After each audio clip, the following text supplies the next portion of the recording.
Alright guys, M&J's Customs back at it again. Another video.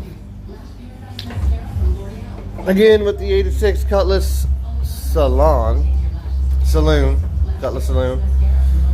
As you can tell, new breather, new fan, motors all together, and she does fire up. She runs. Right now we're getting the chrome pieces on. Can you turn the wipers off and make sure it doesn't hit, please? Yeah. And then we got the gauge pods in as well. They're in there.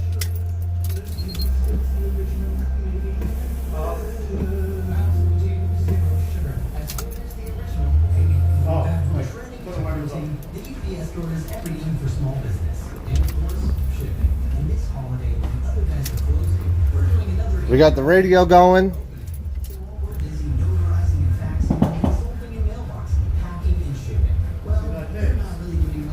Yeah, it does. Hard.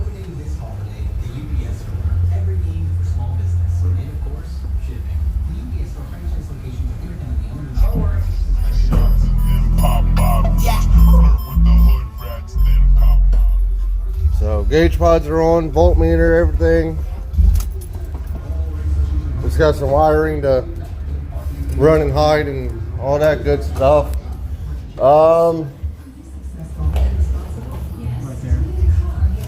I don't know, Mike. What have you guys say about this whole process? What's been the hardest part of this? Everything that we have done, the car has fought. Everything came apart pretty easily, but the intake leaked. I mean, everything just fought.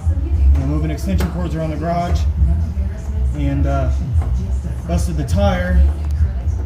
Pulled a nail out, I think.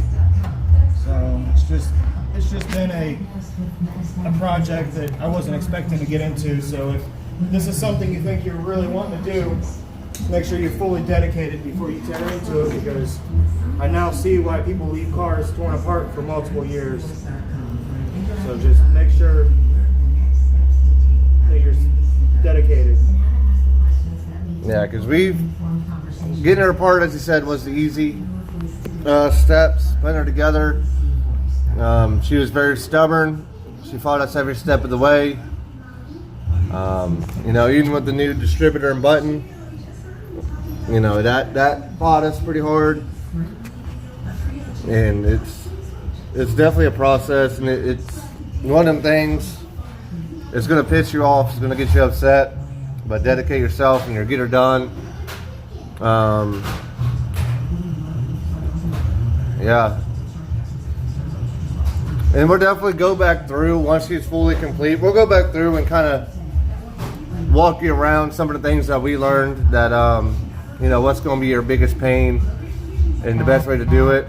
Especially for a lot of people just getting into it. When it comes to your intakes, a lot of people don't know. You do want to tighten it down in a certain sequence, and there is a torque spec for this. Don't go by the torque spec, make it tight.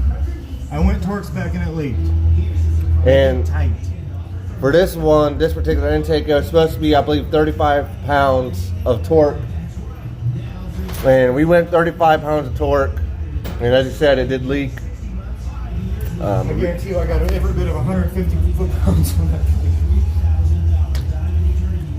So, I mean, it's going to be a trial and error thing, especially if you're new to this and you decided, you know, getting a classic car would be the way to go for your first project. In most cases, yes, but in other cases, no, because there's a lot more complications in it. Like your rotor, you know, if you even go, I don't even know, like a 1/16 of an inch over or under, that's not going to fire right. So you want to really get that dialed in. Carburetors, I mean, you can tell here. If I take that air breather off, you know, you got all this stuff here. You got to remember where it goes. You got your cruise control, where you want to remember where that goes. You got your choke over here. You got fuel lines, mechanical fuel pumps, which is totally different from fuel pumps in today's world. And then, you know, if you accidentally mess with these screws, your air and fuel intakes, you know, you're throw it all out of whack. You got vacuum lines that go off the back of the carburetor. run into the brake booster and they go all over the place. So that's another thing to take into consideration if you want to start with an old school car. Granted, you don't got fuel rails, you don't got injectors, but in a way that could be easier depending on who you are. If you're more IT savvy, I recommend starting with a newer car because you gotta be more IT than mechanic. But I'm gonna end the video here.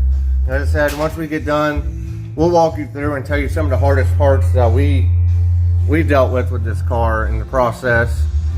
And then once we start on the good old 65 Impala, when we get some things going to her, we'll go ahead and walk you through that too, step by step. Sorry that, you know, we didn't follow everything through and through.